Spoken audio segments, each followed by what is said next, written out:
Do you spend a ton of time training your SDRs only to find that they make the same mistake over and over again, take months to ramp, and have trouble making quota? Yoda AI by RingDNA delivers AI-powered conversation guidance so that every rep can sell like your top performer. In real time, deliver talking points that help reps overcome sales objections, stay on message, and beat the competition. You'll never have to endlessly repeat sales advice to reps again. It's easy to set up, easy to customize, and comes with out-of-the-box coaching best practices. Turn your team into a revenue-driving machine today with Yoda AI by RingDNA. To learn more, visit ringdna.com/Yoda. That's ringdna.com/YODA.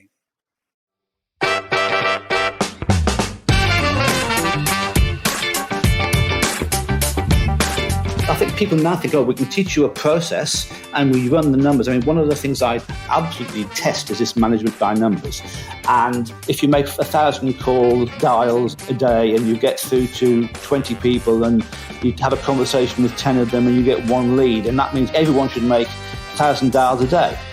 That sounds logical, but it's false logic because, first of all, you can only want people probably, but secondly, that potentially could work if you're the only person in the world doing it.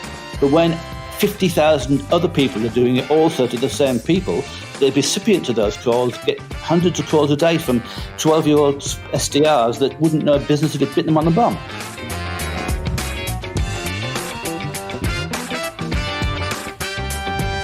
Hi, friends. Welcome to the Sales Enablement Podcast. I'm your host, Andy Paul. Now, that was Steve Hall. Steve's a leading expert at selling to the C-level. And sales to the C-level, C-suite, whatever you want to call it, like sales everywhere, is changing. And that's really the topic of our conversation today.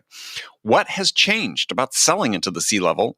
And what do you need to know to become much more effective at this? So Steve and I dig into a number of topics surrounding that, including the evolving role of the C-level in enterprise decision-making. We talk about what are the things that are most important to the people at the C-level. Most importantly, too, what are the things that aren't important to them? We dive into how to prepare for C-level meetings. So you're meetings with executives at this level. How do you prepare to make sure that they feel the meeting with you was a valuable use of their time and how it helped move the deal forward? And Steve shares some of his best practices for how to research and how to conduct these meetings and how to go about scheduling your follow-up meetings. We also explore when is the right time to start selling to the C-level. So a lot of great practical takeaways today in this episode. And before we get to Steve, I want to remind you to subscribe to this podcast wherever you listen to it. And if you subscribe, we'd certainly appreciate it if you could also give us your feedback about how we're doing in the form of a review. So thank you. All right, let's jump into it. Steve Hall, welcome to the show. Pleasure to be here. And you're joining us from Sydney today? Sydney, Australia. That's right. Middle of summer. It's pretty warm. It is warm today. So how warm is warm? It's warm. It's not stinking hot. So in centigrade, it's going to be about 27. So that's not horrible. Warm. No, but it's also quite humid today. Got it. But it's like rain humid? No. It's just sometimes we get a bit of humidity. I'm whinging. I'm a POM, so I'm entitled to whinge. And it's going to be a beautiful day today. We've got thunderstorms later, I believe. An Englishman for somebody who's not accustomed to the term POM. Yeah, I remember being in Sydney once years ago on business with one of the most incredible lightning storms I'd ever experienced. I was sitting in my hotel room. It happened, I guess it was later in the day, and it was big. It was spectacular. Yeah, we get a fair bit of great lightning storms. We're lucky. We don't get hurricanes or earthquakes, or we had one, but we don't tend to get very extreme weather, but the thunderstorms can be quite fun. And the fires. Oh, yeah, we get a lot of those, unfortunately, when a lot of them from the lightning strikes. Yeah, that's what I was going to say. So... Well, good. Well, we're going to talk about selling to the C-suite or selling at the C-level. So a lot of the work you do is revolved around that. So the C-level means a lot of different things. So in your work, do you focus on selling the C-level more at the enterprise or for small and mid-sized companies or all? Well, I'm going to give you my catch-all answer for any sales questions, which is it depends. It depends on... It depends on the client. It depends upon what you sell. It depends on who you sell it to. It can be anything from the CEO of a major public corporation down to the owner of a $10 million business. And in a public corporation, C-level might not be the people at the top, because if you're, for instance, if I was selling to Amazon here in Australia, I'd probably be looking at the country manager rather than Jeff Bezos. Yeah, it'd probably be a better approach to take. We'll get back to what the difference is between selling to the small versus the enterprise. But in this age of sort of more distributed authority and supposedly more stakeholders involved in decisions, what's different about selling to the C-level? Well, I mean, for one thing, they're much easier to find. You know, if you're trying to sell to an organization and you want to sell to the IT manager or a particular department, they're much less out there in terms of public statements. They're much more challenging to find. Whereas, it's pretty easy to work out who the CEO, the CFO, the COO are. Mm-hmm. That's one thing. And the other thing is they tend to look at value from a strategic perspective. So you're looking at selling strategically at that level, whereas people lower down tend to be more transactional and operational. So again, sometimes you need to sell transactionally. So it depends what you sell and who you sell it to. Right. Yeah, and I think this is sort of a critical question as to what level you should sell at, because there has been for years. I mean, I think you and I are somewhat contemporaries in terms of when we came into the sales game and so on. Is there was always this huge emphasis of selling into the C-suite. You had to sell into the C-suite all the time. Is that really the case? No, as I said, it depends what you sell. If you're selling something that's that's $100,000, there'll be different people have different levels of authority. The level to which you should sell is the person who has the ability to say yes or no at approval level. How do you determine that? Because this is, I think, a challenge for a lot of people. Because I agree, and I've written about this in my books, is I've tried to provide a sort of easy way for people to sort of decide or determine, let's say, who they should be selling to. What's your rule? How do you help people determine where they should sell? Well, I mean, you've got to look at where you sell. You've got to look at the people who benefit most from what you sell. You've got to look at the type of company and the specific companies. When I say type of company, I mean, you can talk about a bank, but there's a local regional bank that might be doing a few $100 million, and there's a massive bank that could be doing billions. So it's the specific business, and you've got to look at who, to use a technical expression, has their balls on the line if things go wrong. Mm-hmm. So all of those come into it. So there's one of the problems we have in sales. I was actually reading your interview with Mike Weinberg, and I thought it was excellent. And one of the things that we have a problem with in sales is people make these broad brush statements as if this rule applies to everybody in the world, and it doesn't. No, it never does, as a matter of fact.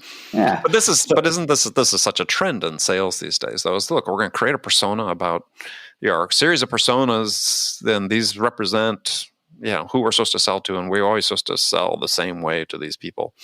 And it's bullshit. I mean, look, having a persona is better than not having a persona. Sure. But the fact is, a persona is not a person. And I liken these track the buyer's journey and you send different things at different stages of the buyer's journey. That's like using an electronic sheepdog to try and herd electronic people down a particular path. I love the analogy. That's great. And it doesn't work because people are people, and even right. within, we talk about the buyer's journey as if there was such a thing. I mean, as if there was a defined buyer's journey, and you go and you work for Facebook, and you say, well, in Facebook, our buyer's journey is this.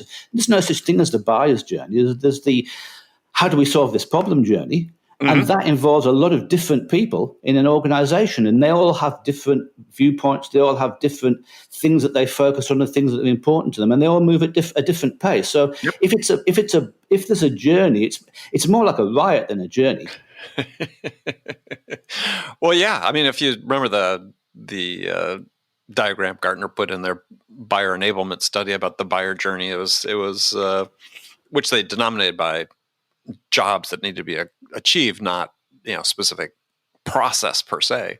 But yeah, it was helter skelter all over in terms of the way the flow chart flowed. Yeah, and different people progress at different rates and miss out steps. No one sits down with a Gartner chart and says, "Okay, this is the journey we're going to follow." No, well, you can't. What's not a straight line anyway? Yeah. They start off saying, "Okay, we've got a problem, and it's or an opportunity, and we've got a problem that's a big enough priority for us to have to do something about it because we've got thousands of problems. But which ones do we actually care about that we want to do something about?" And then they say, "Okay, what I call generic approach are we going to take?" And I always use the example of a very typical problem. We're not making enough profit. That's a pretty high level, C-level problem, isn't it? Okay, how many different potential ways are there to solve that problem? I mean, there's thousands. So they say, okay, what's the cause of this problem? And it might be that our products are useless, or we charge too much, or we don't charge enough, or we haven't got enough customers, or our expenses are too high. There's a heap of different things that could cause that problem. Yes, and a combination of those things. Yes, exactly. And it's not until they say, okay, well, this is the key thing that we can do to solve that problem, and that key thing that could be, okay, we need to sell more. Simple as that. How do you solve that problem? Well, again, you sack salespeople, or you hire salespeople, or you do a heap of other stuff. And then eventually they come down and say, okay, well, the specific solution, this specific part of the specific problem is we need to buy an AI solution, right? And at that stage, they bring in the minions, as I call them, and they say, okay, we're going to look at AI solutions. Go out and do your research. Right. And they go out and do the research, and they come back and they say, we've talked to these people and we've looked at what's out there, and this is what it's going to cost us. And when they've gone through that entire heap of stuff, you eventually get a qualified lead. But a qualified lead is the end result of a process, not the beginning of a process. Mm-hmm. Go ahead. I agree 100%. Go ahead. I'm just smiling here to myself because I like what you're saying. Yeah, so if you're out there looking for qualified leads, I did some work a while back for one of the largest software companies in the world, and they said to me, "Look, we want to get into senior executives." They didn't really know why or how or anything. It was just we'd worked for one of their partners, and we got them a heap of meetings with some high level executives, and they say, "Hey, how come we can't do this?" So I said, pick an industry, a niche, and they said, okay, well, how about travel and entertainment? And I said, travel, okay, what's that? Oh, airlines and theme parks and hotel chains. And I said, you do know that hotels don't think they're theme parks. They're actually different industries. But anyway, we came to an agreement. We target a particular industry. We got them a heap of meetings. But they didn't really know what to do with them because they didn't want to talk to senior executives to build a relationship, to understand their strategies and then to work out how they could help them. They wanted people who were looking for a customer satisfaction solution right now and then. Right. So, so if you are going to sell at C-level, you need to be thinking strategically, and you probably need to be thinking long term. Because if you've got a target market of, it's different in the States. Here in Australia, we've got a couple of hundred really big companies. But if you're targeting a particular type of customer, your ideal customer, then only a small percentage of them are going to be looking for what you sell or are going to have problems that you can solve at any one time. Right. So what do you do with the rest? Do you say, oh, well, we're not going to sell to them? Or do you actually get to talk to them, get to understand their problems, nurture them until at such stages they do have the problems or the problems get annoying enough that they have to do something about it? And my preference is to focus on the customer rather than looking for the people who happen to be looking for what you're selling right at this moment. Yeah. Yeah. Focus on accounts, not leads. Absolutely. Yeah. Yeah. It's building, to your point, in Australia, but I think it's true if you're selling into any sort of target market that's going to have sort of a finite number of accounts that you sell to, especially in larger companies, you don't talk to them only when they've got a problem. Well, absolutely, because first of all, they've got lots of problems. Depending on what you're selling, it comes back to it depends. There's probably lots of problems you can help solve. The question is when one of those gets to a stage where it's important enough, then you need to be there. When I got my first sales job, I was 42 when I got my first proper sales job, and the guy used to work. Yeah, the guy used to. Oh gosh, I spent until I was about 27. I took drugs and drank a lot, and then and did lots of odd jobs. I've Hmm. worked manual labouring, picking fruit, cutting metal, all sorts of things. And then I worked as a medical rep, which isn't really selling because you're detailed. Right. There's no prospect or anything. And then I came here and I actually applied to IBM for a sales job, and I passed all their tests. But then they asked about my visa, and I only had a holiday visa, so I ended up so I ended up going to Burroughs as it was then, and they didn't ask, and they put me in as a salesperson, but I didn't have a clue what I was doing. And after 6 months, they said, "Steve, you're a really bad salesperson, but you're quite smart. We'll move you into support." And so I became a support person, then a project manager, then a program manager, then a professional services manager, and then I moved into marketing. So I'd been through all that, and it wasn't until I was 42 that I moved into sales. Interesting. Yeah, I started work at Burroughs too. That was my first job, my first Oh sales job. well, there you go. Yeah, I knew there's something I liked about you. So anyway, how do we go into that? I've lost track. Well, who knows? But let me ask a question: Is given sort of the way decision making? Well, we were talking about the buyer's journey, but I we'll segue into this, and we'll get back into it. Is are you finding that the role of the C-level person, is it more often a decider or an approver? It's usually a decider. Usually an approver, but they also Okay. initiate the process. So if you get a meeting with a C level executive to discuss a problem they've got, they're not going to sit down, listen to you say, "Well, that's wonderful. Here's a check for $20 million." They're going to say, "Okay, we need proof it works. We need references. We need to see how it's going to work. We need to talk about implementation and training, depending on what you're selling." And they're going to send you off or your people off to talk to their people, but they initiate the journey and they finish the journey. So that's where you need to be talking to them. So selling at C level it should probably be starting to sell at C level, which probably describes it better. Yeah, I was going to ask that question because I think there's a time, but also I think that, and we'll get back to this one point, is I also think it's possible sometimes where you shouldn't sell to the C level. But we'll come back to that one. So about timing, because this is one that I hear a lot, people talk about a lot, is what's the right time to talk to the C level? You're saying start at the beginning, and I think ideally that's true. But if you can't make that happen, what sort of in the process, where do you see that as being maybe the second most optimal spot? Well, I mean, you need to get to the C level. If the C level will be involved in making a decision on whether to go ahead, because the C level basically has four options. They can go ahead with you, go ahead with somebody else, do it themselves, or not do it at all. Mm-hmm. They're the options they look at in the C-suite. If they and as I say, they normally initiate the process. If we're talking high value deals, where it's that are a lot of money, so they initiate the process. If you can talk to them, then great. You have no real control over the timing. You might be able to shift their time frames a little bit by doing a bit of challenging or by giving them some idea of the benefits of doing things sooner rather than later. But you can't really make a huge difference as to when they have the problems that they have. Mm-hmm. So, if you're targeting a particular group of companies and you want to get into one company where you think they're likely to have issues you can help them with, if you start at C level, if you can start at C level, it's not always possible. If you can start at C level, then the timing is what the timing is.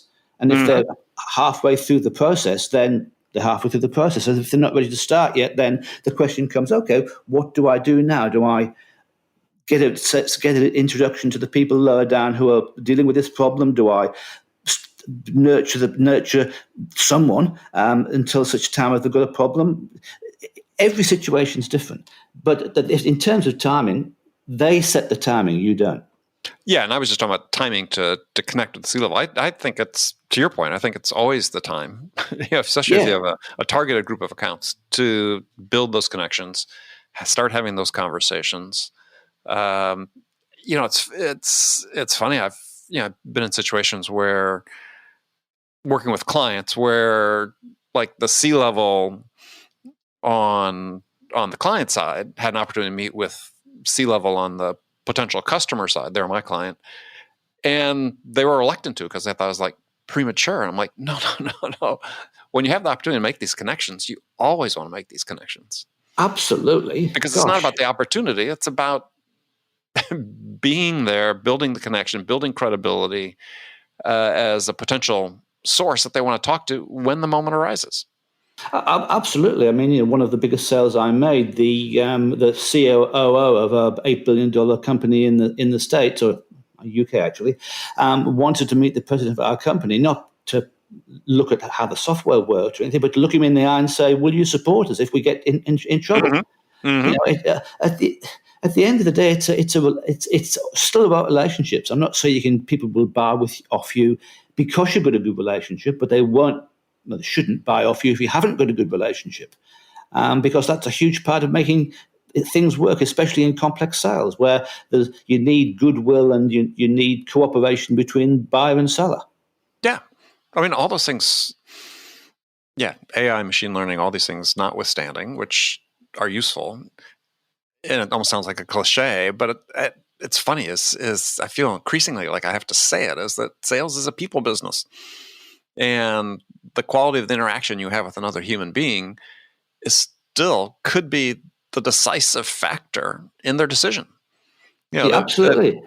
I mean, everybody thinks in this data-driven world that, well, it's all about the data. It's all about, it's like, it's all about the data until there's risk involved, a perception of risk. And at that point, people want to talk to people. Well, but you know as well as I do, people make emotional decisions. They back them up using logic. So if the logic says do this and your heart says do that, you either do nothing or else you go with your heart in most cases. Mm-hmm. Yeah. No, absolutely. Yeah. I was just I'd had this device I'd created about how to determine where in the organization you should sell. And it was just a little simple quadrant chart with an x-axis and a y-axis. So there's 4 quadrants. And the x-axis was the strategic importance of what you're selling, and the y-axis was cost and complexity. And I would just have clients and salespeople plot, okay, where does this opportunity sit? Because if it sits in the upper right-hand corner, then you better be talking pretty high in the organization. If you're in the lower left corner, it's going to be more transactional. And it was a simple device for a seller to visualize, oh, well, I guess we're not calling at the right level. We need to be higher up. Yeah, well, I like simple. I mean, simple is good. And I mean, if you're talking to the C level, you're talking strategy.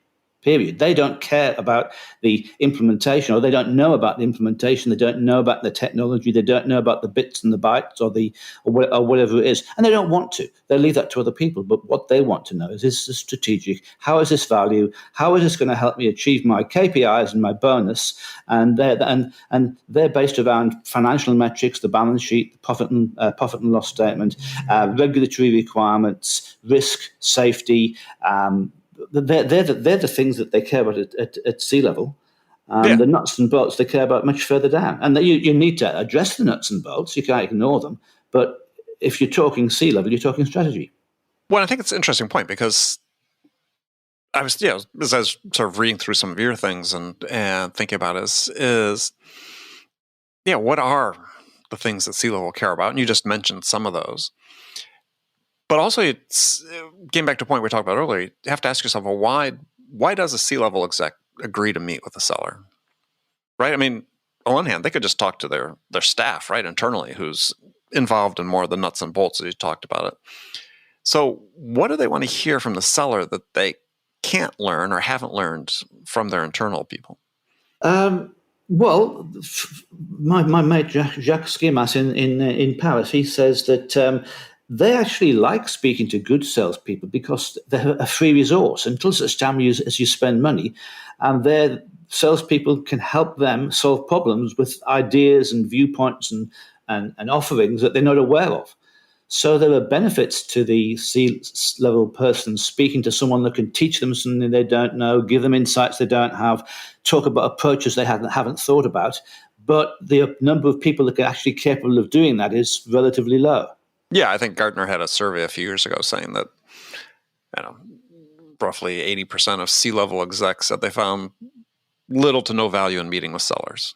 Yeah, well, the same survey, I think it was Forrester actually, the same survey also said that 80% of salespeople thought that they added huge value. And there's the rub, right? Indeed. That's right.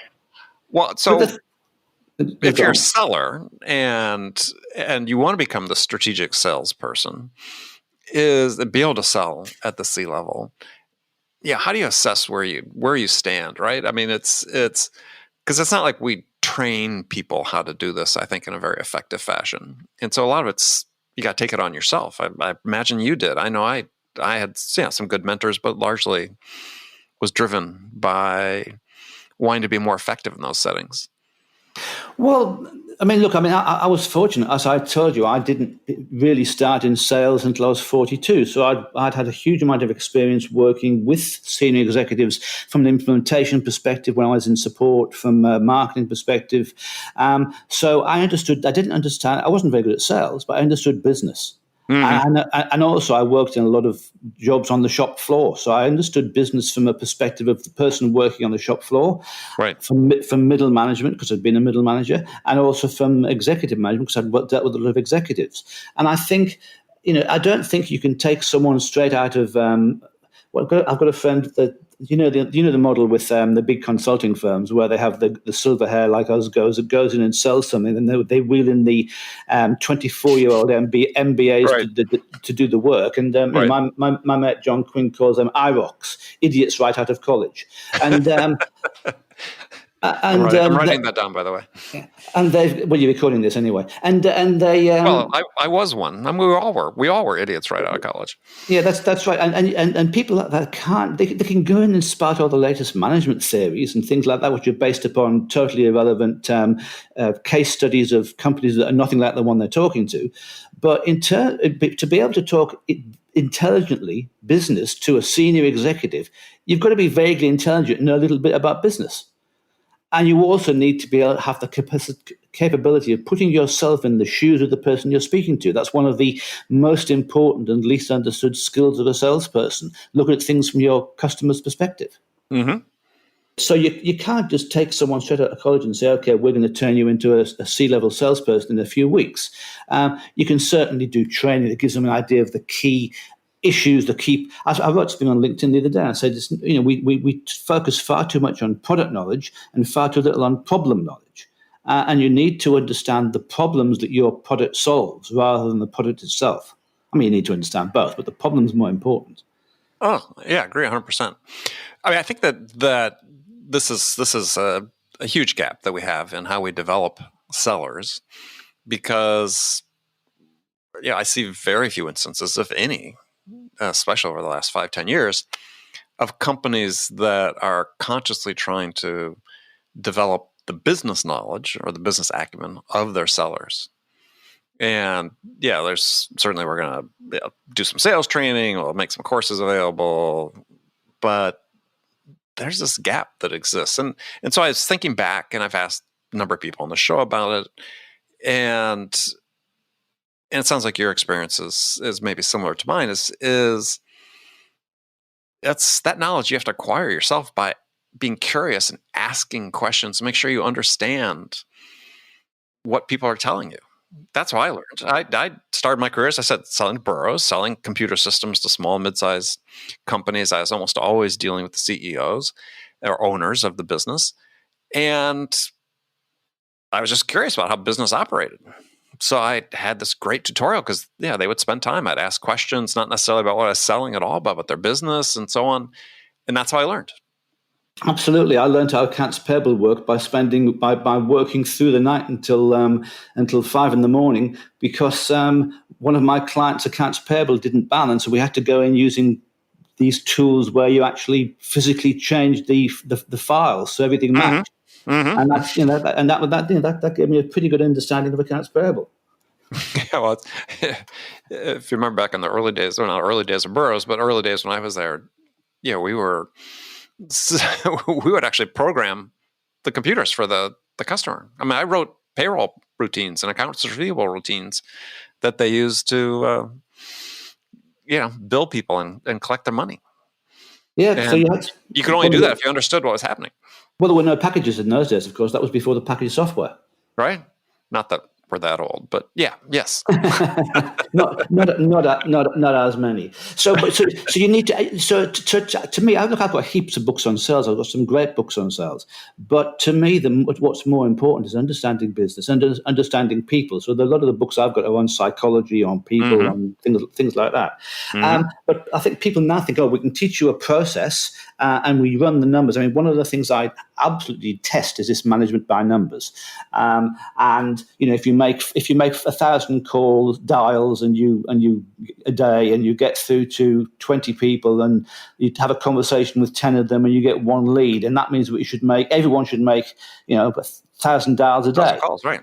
Yeah, and that sounds logical, but it's false logic, because first of all, you're calling the wrong people probably, but secondly, that potentially could work if you're the only person in the world doing it. But when 50,000 other people are doing it also to the same people, the recipient of those calls get hundreds of calls a day from 12-year-old SDRs that wouldn't know business if it bit them on the bum. Well, when you hear things written about or hear people talk about just how busy and how much digital clutter there is out there with buyers, the fact is, we've created it, right? Through the tools that we have that enable people to make 1,000 calls and to send 100 emails a day or 50 emails a day or whatever the volume is. It's somewhat ironic that, they've got a lot of crap in their inbox because, hey, we've sent it. Absolutely.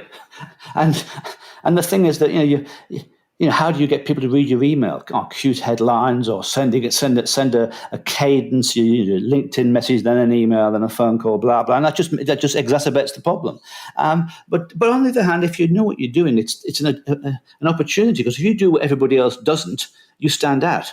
I don't do it very often, but if you write them a letter, how many people send letters these days? Handwritten, yes. My preference if I want to get onto a CEO, I call the executive assistant and say, hey, I want to speak to Fred. What do I do? And they'll say, well, can you send me an email? And I'll say, sure. And I'll send them an email. And I know they're going to read it because they just asked me to send it. Right. I mean, that's the easiest way to get someone to read an email.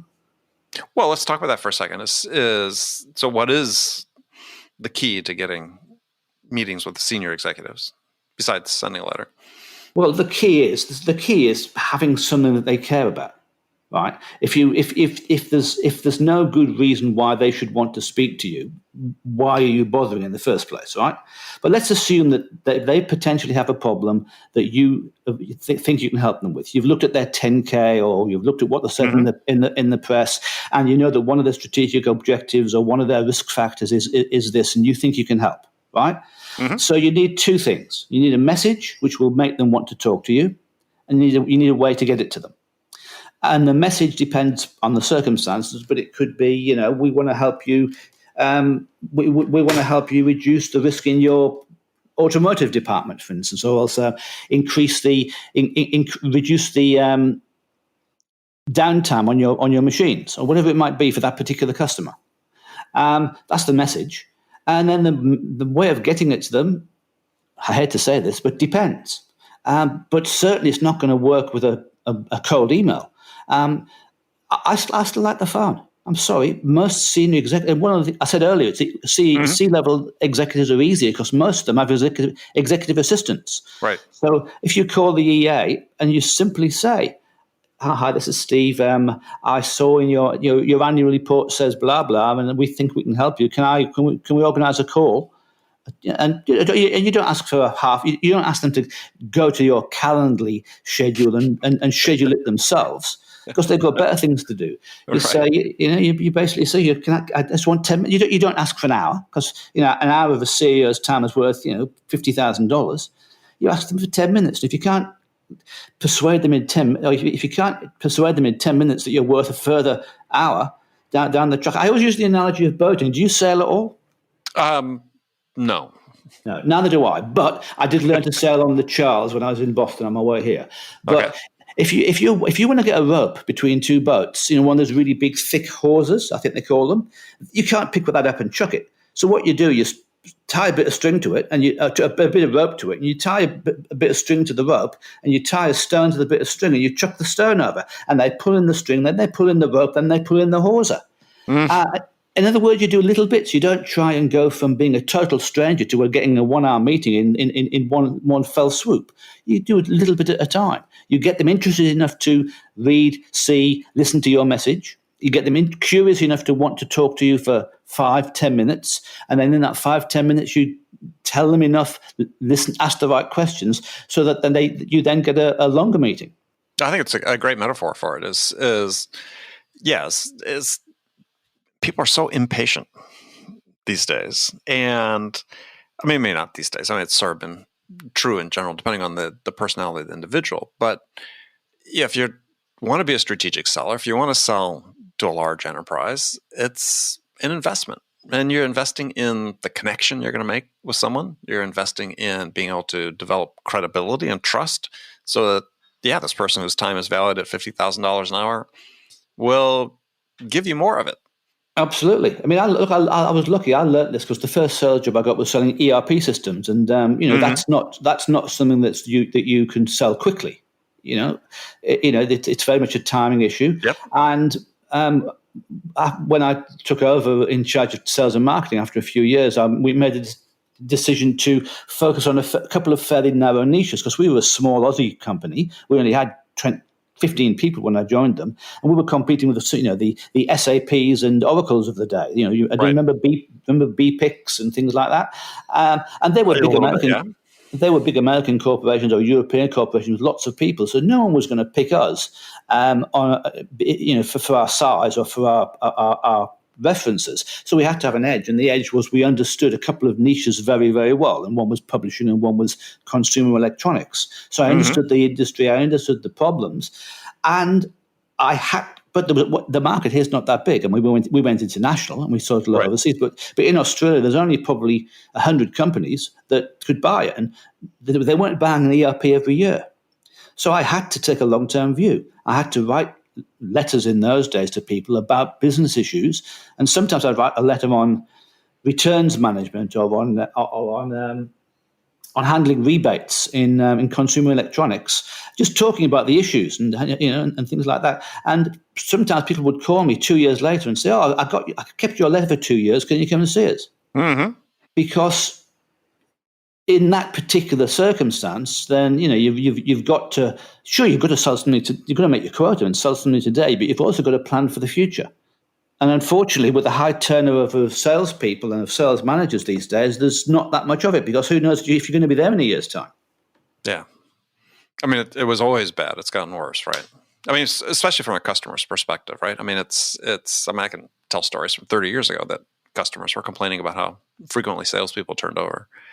But I think the thing that's more pronounced these days is that there's no continuity at the senior level, and that turns over so quickly. Absolutely. And let's face it, it's destructive to the vendors too, because when a salesperson leaves, they take with them their relationships, their contacts. They haven't really put stuff into the CRM the way they should have done. And there's a heap that walks out of the door with them every time. And so, it's incredibly short-sighted to get rid of someone after a year when they haven't made their quota. If they've started to build those relationships and build and build that knowledge.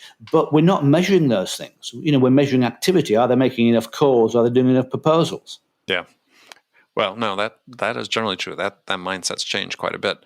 I wanted to ask you a question, because one I hear frequently from sellers or read people writing about on LinkedIn as well is, so let's say you're a strategic salesperson, you've got this initial 10-minute meeting with a C-level exec somewhere on an account that seems like they're pretty strategic.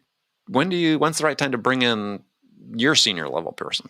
Well, that's a good question. I've not been asked that one before, but I think it's a very good question. And I'm going to say it depends again, of course. Of course, yeah. But I think that it's not a bad idea to bring them in up front.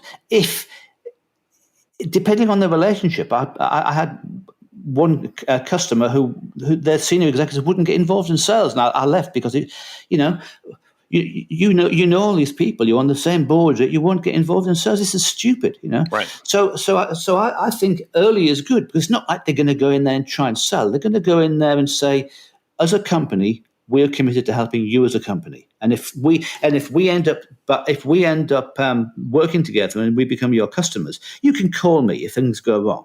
I'm there to back you up. That's what they're there to say.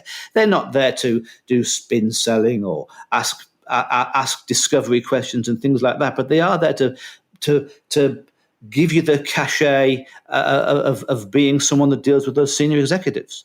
So certainly you can take, especially if I guess you asked a question earlier, how do you learn to do this?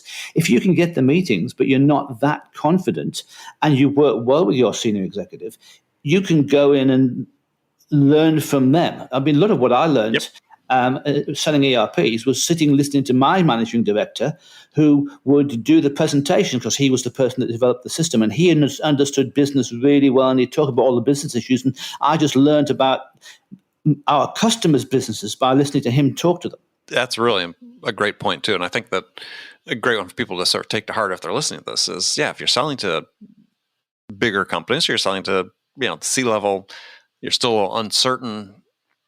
We talk about listening, learning, understanding.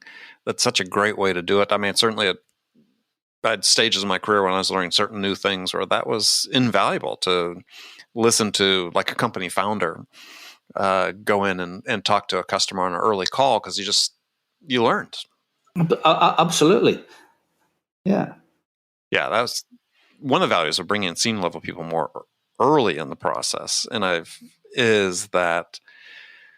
seen this with sellers, is they want to bring in C-level person, but they haven't convinced their people internally that they, the seller, really understand what the buyer's trying to accomplish. And so what happens, you get the situation where you bring your C-level exec in and they start asking questions that basically show the customer that, they don't really trust you because they didn't think that you understood these things or were able to communicate these things to them internally. And that can be hugely destructive. So if you're going to use your C-level people, you got to be on top of your game. You got to make sure that you can brief them appropriately and that you truly understand what's going on with that buyer. Absolutely. I mean, we've also got to control them, and I'll come back to that in a second. But the problem is that part of it is the selection of customers. We don't understand our ideal customer profile that well, and I'd much rather focus on 100 well-selected customers where I know they're the right size, the right type of company, they're likely to have the problems. And then once I've gone through them, maybe move on to more. But I'd much rather do that than try and focus, if you can focus on 1,000 customers or prospects or 2,000. I think you're much better off really tightening the criteria by which you choose your targets and then going for them and understanding them. Again, it depends upon what you sell, but to a large extent. And the other thing you've got to be careful of with taking your own senior executives in, is they don't go rogue.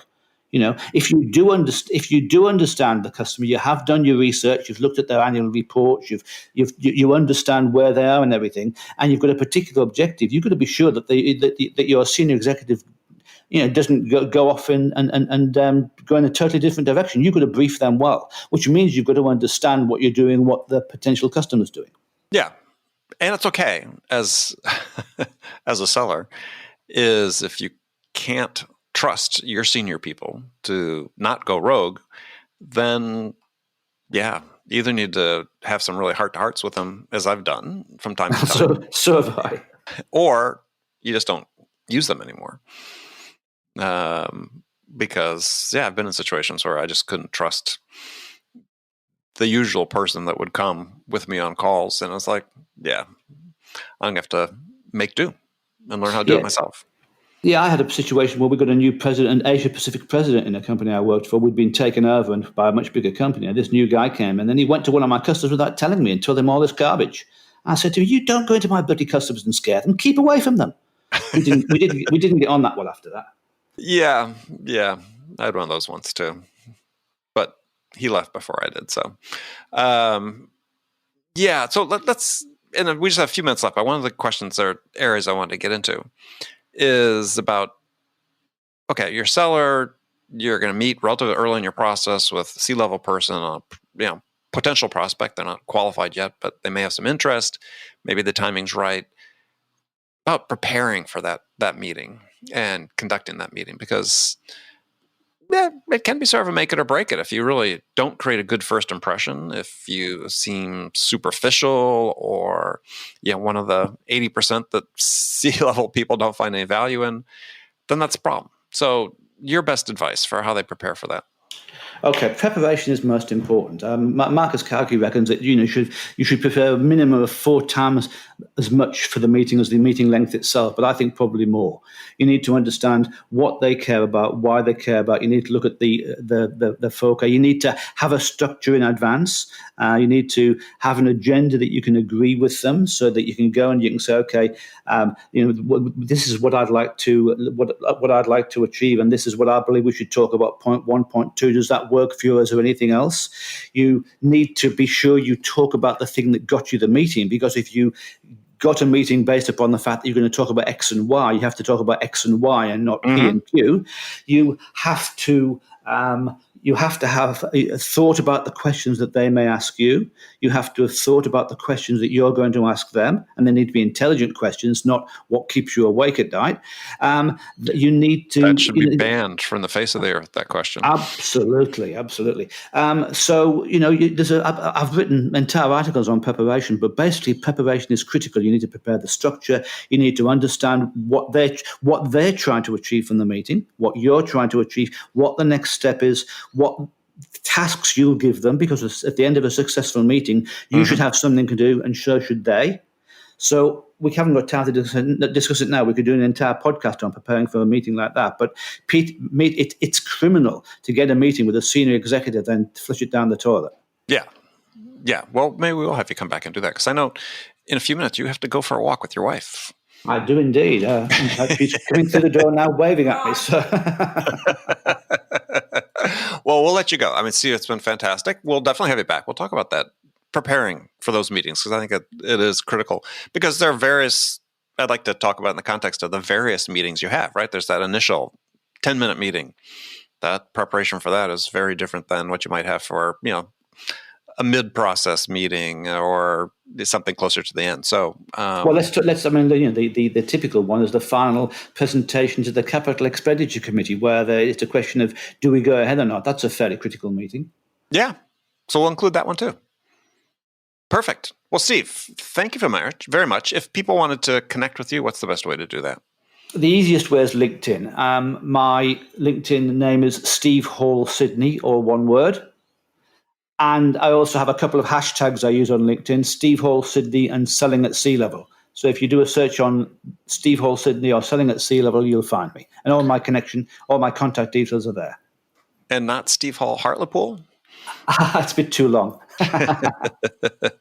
All right. Well, Steve, it's been a pleasure, and we'll look forward to doing it again soon. Okay, that's great, Andy. Thanks a lot. Take care. Okay, friends, that's it for this episode. First of all, I want to thank you for taking the time to listen. So grateful for your support of the show. And I want to thank my guest, Steve Hall, for sharing his insights with us today. If you enjoyed this episode, please subscribe to this podcast, Sales Enablement with Andy Paul, on iTunes, Spotify, or wherever you listen to podcasts. If you could also leave us a rating or a review, let us know how we're doing. Well, we'd appreciate that. You can do all that on your phone in less than a minute as soon as this episode is over. So thank you for your help. And thank you so much, as always, for investing your time with me today. Until next time, I'm your host, Andy Paul. Good selling, everyone.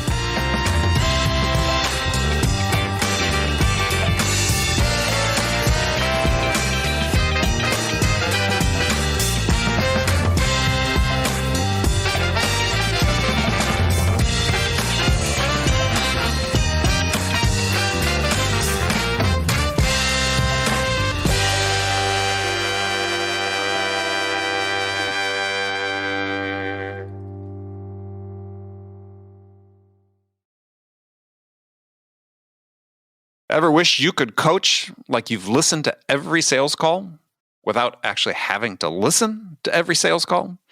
Conversation AI from RingDNA uses the power of artificial intelligence to help busy sales managers know exactly where to focus their coaching efforts. Learn which talking points are working and which are falling flat, ramp new reps faster, and help your entire team master the art of conversation. Unlock your team's full potential with the power of AI. Learn more at ringdna.com/CAI. That's ringdna.com/CAI.